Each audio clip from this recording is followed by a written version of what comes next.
Good afternoon, everybody. It's Saturday and I'm out with the hounds and we're going to look at a different part of Bournemouth, something that's often overlooked. It's a very busy metropolitan urban sprawl. Here we are right by the university off the Talbot roundabout,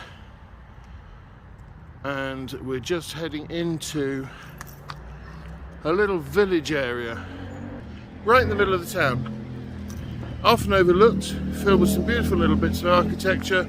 We're going to visit Talbot Village. Come and join us. Well, we've just come up that little path there off the road and we're now heading up this way, the dogs and I, to have a look around Talbot Village. Coming in the back way, no comments please. See, a lot of people forget, and they live in a town, that most of our towns, unless they're places like new towns such as Milton Keynes, etc., that they were built off the back of many, many years of village life and growth until the population outgrew the village, and so an urban sprawl turned up. And that's very much the case with Bournemouth, Christchurch and Poole. What is now one giant sprawl started out very much as little pocketed villages that, a bit like Lego or jigsaws, have connected over the years. And often a lot of the intrinsic beauty and history of those former villages has been lost in the development of the urban area. Here at Talbot Village, that's very much not the case. There's some very good examples of traditional village houses and something very specific to this part of the world, what are known as Lady Wimborne cottages. And hopefully I'll get to show you a couple of examples of those. There's also a rather pretty church, St. Mark's. And so we're just going to bumble around. Oh, there's an example of a Lady Wimborne cottage. Let me see if the dogs don't yank me too much, if I can zoom in.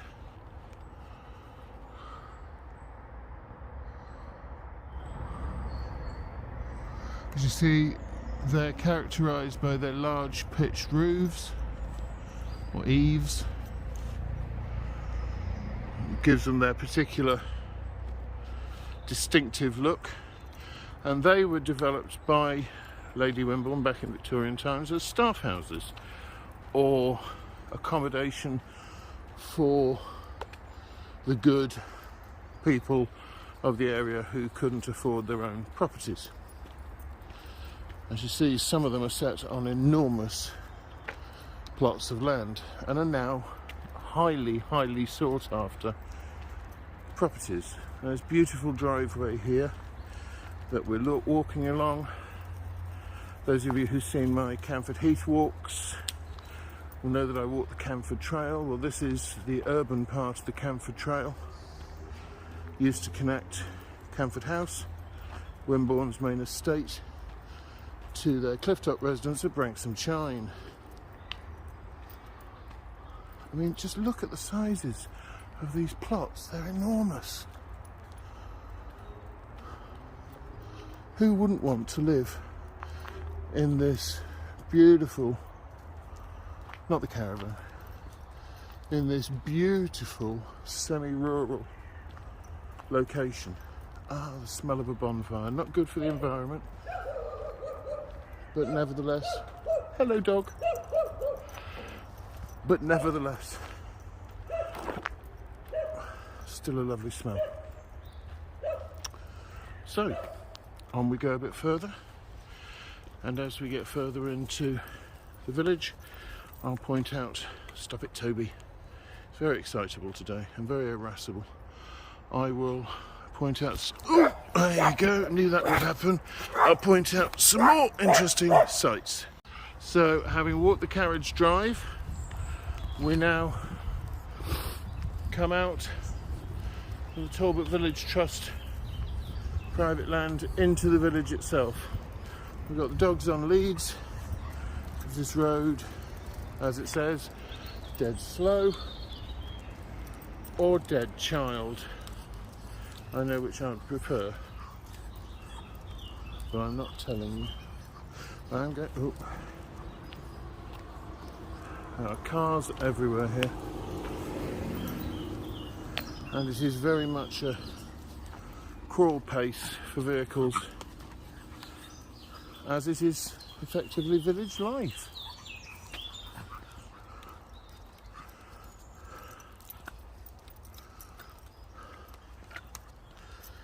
Not made easy by a dopey dog.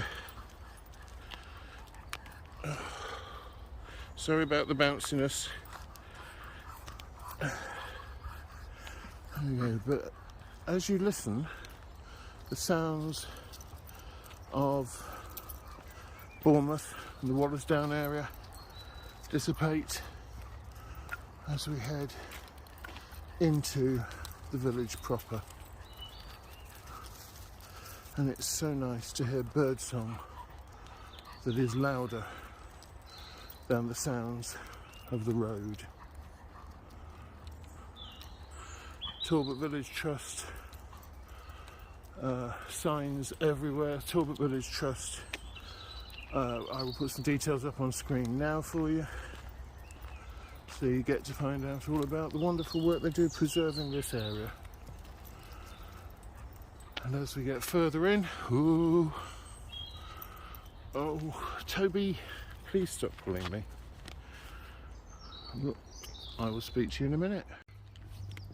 So, having come off the main road again and off the track that leads into the village, we're now in the village proper, outside the Bournemouth that is St Mark's Church of England Primary School. As you see, it's an enormous building, obviously extended very sympathetically over the years from there, the original building, when it was a tiny little parish school for the children of Talbot Village. And this schoolhouse was built by G.C. Talbot in 1862 and endowed, in other words funded, by M.A. Talbot in 1873, and it was just this bit here, up to those chimneys at the top. But then over the years it's got bigger and bigger and bigger, and it continues to grow like Topsy. I've had to turn round because Toby wrapped me in his lead. Has a lovely school playground. Obviously I wouldn't come and film here during school time, that would be inappropriate. And sports field, if you can see over the hedge. I know we can just about hear the traffic in the distance, but isn't it lovely to hear the silence intermingled with birdsong? Now, these almshouses were built again in Victorian times of the growth of this village site began to be consumed into Bournemouth.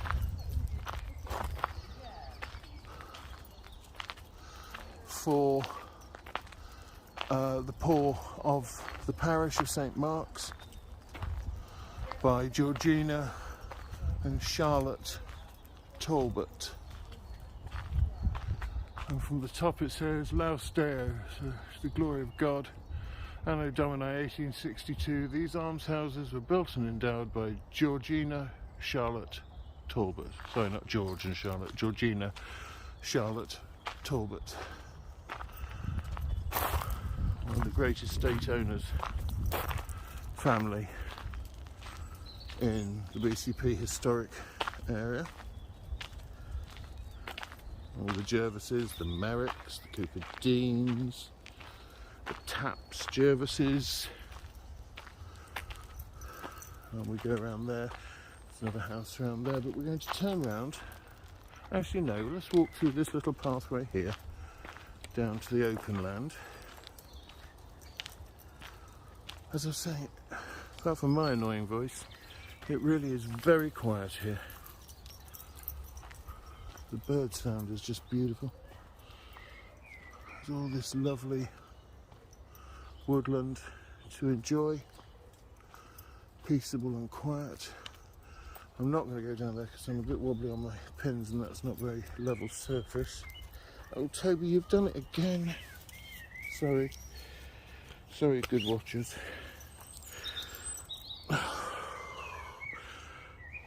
Come on, Susie, come round, please.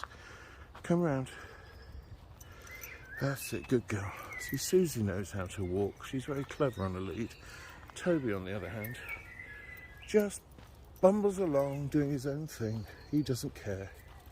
Then he tries to gum the lead every so often.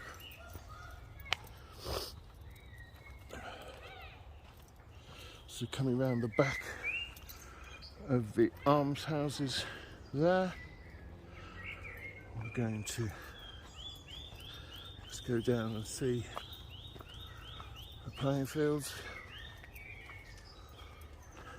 and then head back up. Barking alert, there's a dog ahead. That's it, you shake it off, Toby.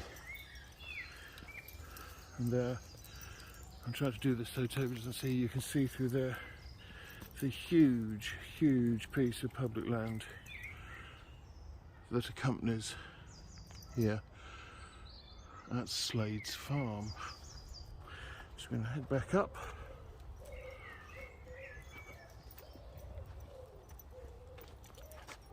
Oh, Toby. Well, get your paw out. Toby, you've got to do it yourself. If you pull on it, I can't do anything, can I? That's it, right. I've completely wrapped round his paw, silly dog. So we're going to head back up and see more of the village in a moment. Oh!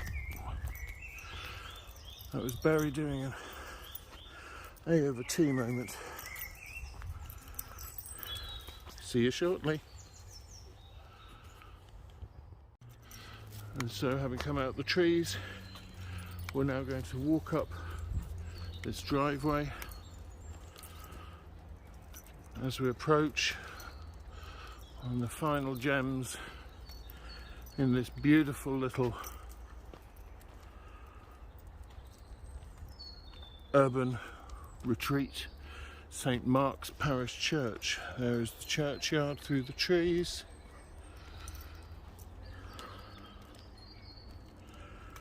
And here we come up to the church.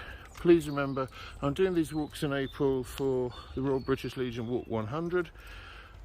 Please, if you can, spare a few pennies. I'm very nearly there. I've done over 3/4 of the way now. I'm over 75 miles.